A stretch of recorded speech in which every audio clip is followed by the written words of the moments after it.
नमस्कार मंडळी, शुभ सकाळ। तर आज आपण बघणार आहोत वर्षभराचा साठवणीचा मसाला कसा बनवायचा ते। तर मी तुम्हाला आज दाखवणार आहे मसाला कसा बनवायचा आणि मिरच्या पण दाखवणार आहे का कोणत्या घ्यायच्या, कोणत्या मिरच्या तिखट असतात, कोणत्या मिरच्यांनी कलर येतो आणि प्रमाण कसं घ्यायचं मिरच्यांचं ते तुम्हाला सगळं दाखवणार आहे। तर चला आपण बघूया मसाला कसा बनवायचा। तर आपण मिरच्या बघून घेऊया। मी इथं 4 प्रकारच्या मिरच्या घेतलेल्या आहेत। तर ही सगळ्यात पहिली मिरची दाखवते मी तुम्हाला। ही काश्मीरी मिरची आहे। तर याने आपल्या मसाल्याला खूप छान कलर येतो आणि खूप छान तरी येते। आणि ही आहे लवंगी मिरची। ही बघा, ही अशी एकदम पातळ असते आणि खूप तिखट असते। ही लवंगी मिरची आहे। आणि ही बेडगी मिरची आहे। म्हणजे बेडगी आणि काश्मीरी ना सेम दिसतात, पण कलरला ही जास्त कलरला आहे, ही जरा कमी कलरला आहे। आणि या दोन्ही मिरच्यांनी तरी पण येते आणि भाजीला कलर पण छान येतो। आणि ही पांडी मिरची आहे। हे बघा, तुम्ही बघू शकता, म्हणजे लवंगी मिरची सारखीच आहे, थोडी पसरट आहे, पण याने ना भाजीला चव खूप छान येते। तर मी अशा 4 प्रकारच्या मिरच्या घेतलेल्या आहेत। माझा 4 किलो मसाला आहे। मी 4 किलो मिरच्या घेतल्या आहेत। 4 किलोचा मी मसाला बनवणार आहे। तर त्यासाठी 1 किलो काश्मीरी, 1 किलो लवंगी, 1 किलो पांडी आणि 1 किलो बेडगी अशा 4 प्रकारच्या मिरच्या घेतल्या आणि मी 4 किलोचा मसाला करणार आहे। त्यासाठी मी हे प्रमाण घेतलंय आणि तुम्हाला आता अख्खा मसाल्याचं प्रमाण दाखवते। चला आपण आता मसाले बघून घेऊया। हे तेजपान आहे आणि हे पूर्ण पाव किलो गरम मसाला घेतलाय मी। 4 किलो मिरचीला पाव किलो गरम मसाला असं प्रमाण घेतलंय। मी जास्त घेत नाही, कारण माझ्या घरात 2 लहान मुलं आहे आणि जर गरम पडू शकतो। आणि हे पाव किलो धने घेतले 4 किलो मिरचीसाठी, असं प्रमाण आहे। तर चला आपण हे तळून घेऊया। मस्त थोडंसं तेल टाकायचं आणि धने भाजून घ्यायचे। जास्त नाही भाजायचे, एकदम नॉर्मल भाजायचे। हे बघा, मस्त भाजतायत धने। धने जरा निवडून घ्यायचे आणि मग भाजायचे। ते मस्त एकसारखे हलवत भाजून घ्यायचे।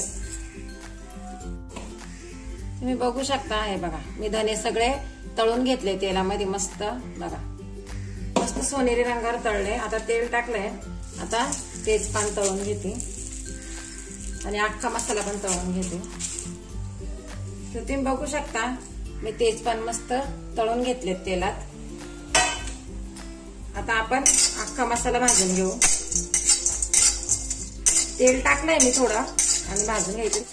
तर मस्त भाजून घ्यायचं आहे तेलात, म्हणजे आपल्या मसाल्याची चव पण वाढेल तेलात भाजल्यामुळं।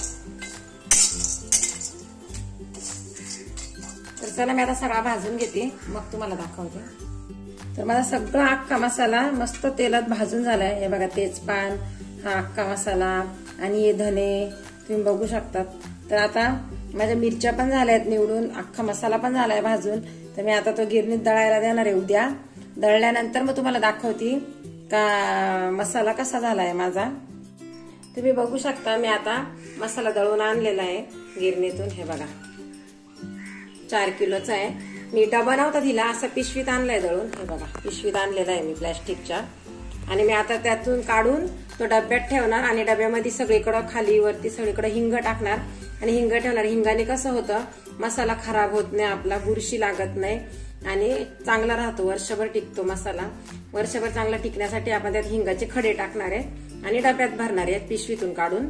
तर हे बघा, असा कलर आलेला आहे त्याचा। इकडे तुम्हाला दाखवण्यासाठी काढलेला आहे, बघू शकता, एकदम छान कलर आलेला आहे। मी वापरून बघितला आणि कलरला पण भाजी खूप छान झाली आणि चवीला पण खूप छान झाली आणि तिखट पण एकदम मस्त झणझणीत तिखट झाला। आम्हाला नाही तरी झणझणीतच मसाला लागतो, त्यासाठी तिखट पण आणि कलर पण खूप छान आला भाजीला आणि खूप छान टेस्ट झालेली भाजीची। मसाला खूप छान झालेला। आता माझा मसाला बनवून तयार आहे, तुम्ही बघू शकता। कलर पण खूप छान आलेला आहे आणि चवीला पण खूप छान झालेला आहे आणि तिखटला पण एकदम मस्त झणझणीत झालेला आहे। त्याची आम्ही नॉनव्हेज भाजी बनवून बघितली, 1 नंबर भाजीला चव आली, कलर आलाय आणि तिखट झालेली आहे, एकच नंबर झालेली भाजी। तर तुम्ही पण नक्की घरी ट्राय करा। विकतचे मसाले आणू नका, घरीच जरा बनवा, कारण घरचे मसाले टेस्टला खूप छान लागतात विकतच्या मसाल्यांपेक्षा। आणि विकतचे मसाले खूप महाग असतात, आपण जे घरी बनवतो ना त्यात पैसे पण कमी लागतात आणि टेस्ट पण खूप छान येते। तर तुम्ही नक्की घरी ट्राय करा मी दाखवलेला हा मसाला। तर तुम्हाला माझा व्हिडिओ आवडला असेल तर माझ्या व्हिडिओला लाईक करा, शेअर करा आणि जास्तीत जास्त सबस्क्राईब करा। आणि हो, तुम्ही वेळ काढून माझा हा व्हिडिओ बघितला त्यासाठी धन्यवाद. आणि हो, माझ्या व्हिडिओला तुमचा आशीर्वाद, तुमचा सपोर्ट आणि तुमचं प्रेम असंच राहू द्या.